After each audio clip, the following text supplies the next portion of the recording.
Hey guys, if you want to make sourdough bread at home with absolutely no kneading or no stretching and folding or whatnot, this is the video for you.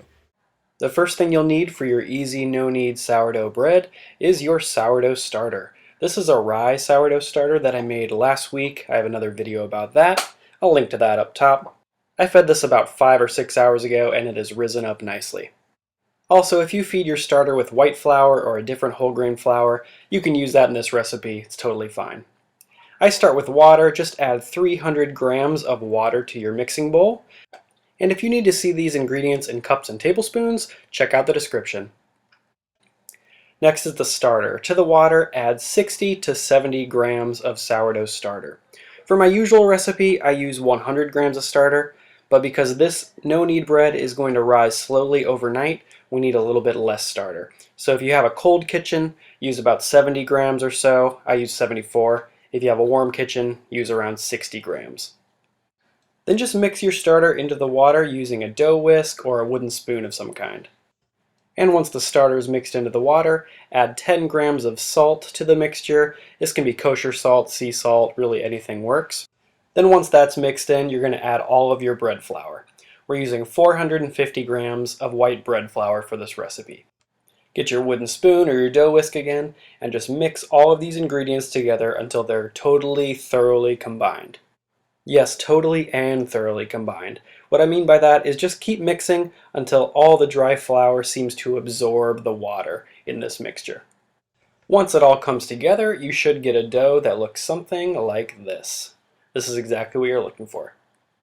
Now cover up the bowl with a kitchen towel, some plastic wrap, or even just a plate. That should work too. You're just going to let this rise overnight in your counter, and by the morning, it should be all puffy and ready to go. It is now the morning. It's about 9 hours later, and my dough looks like this. It's risen, puffed up, and it's nice and delicate if you touch it. Now just sprinkle some flour on your counter. And remove the dough from the mixing bowl very carefully. I like to use a bowl scraper for this because it's good for scraping bowls. Basically just go around the bowl, scraping very gently, trying to release the dough from the sides of the bowl. But you don't want to pop those air bubbles that are in the dough. Those air bubbles develop slowly overnight, so we want to do our best to preserve those. Once you've gone around the dough very carefully, you can tip it out onto the floured counter. Now it's time to shape the dough.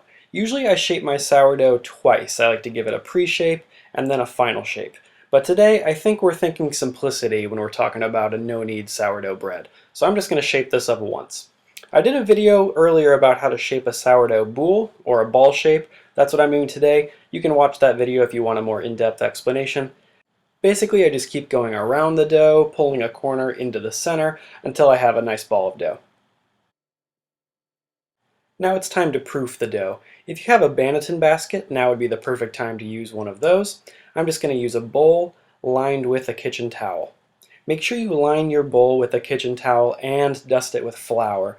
One of the worst things to happen right now would be to not use any flour and then your dough sticks to the towel when you try to remove it and it rips and it tears the dough and you ruin all those hours of hard work. So dust your towel with plenty of flour.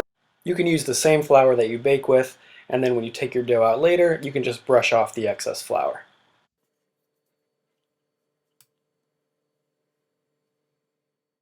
Now that your dough is seam side up in the bowl, just cover it up and let it rise for 2 more hours.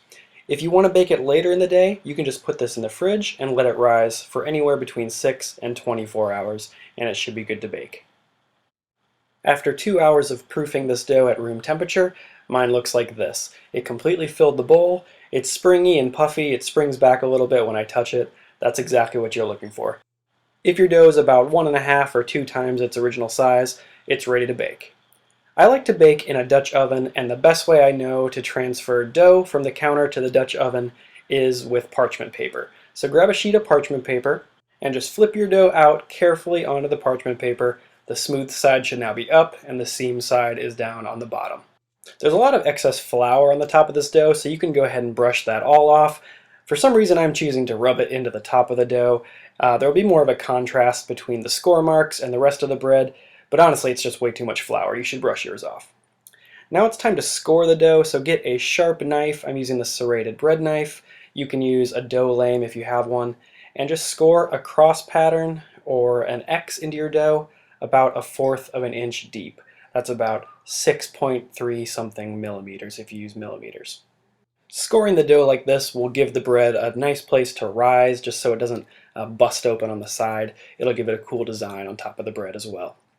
I've been preheating my Dutch oven inside of my oven for about 30 minutes now to 500 degrees Fahrenheit or 260 degrees Celsius.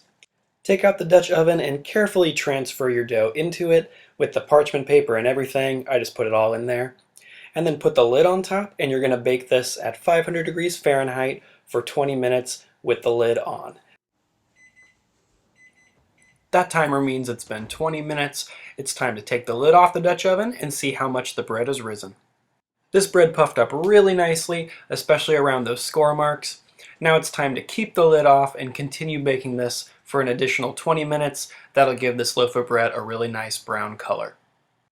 20 minutes later and my no-knead sourdough bread is done. This is how mine turned out. Aerial shot. Make sure you let this cool down for at least an hour before you start slicing in. It's been an hour and I'm ready to slice into my easy no-knead sourdough bread. It is becoming abundantly clear that I had way too much flour on the crust of my loaf. That could be easily solved by just dusting off that flour before you bake it.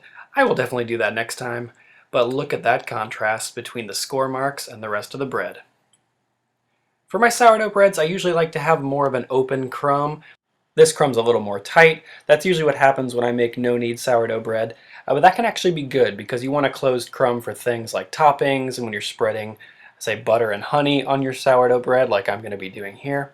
The no-knead bread really works well for this. This has been how to make easy no-knead sourdough bread. I hope you try this recipe with your new sourdough starter. If you want to learn how to make one of those, check the link in my description for my free sourdough starter guide. If you want to learn to make better bread, sourdough, and pizza at home, subscribe to this YouTube channel. You get new videos every single week. See you later, guys.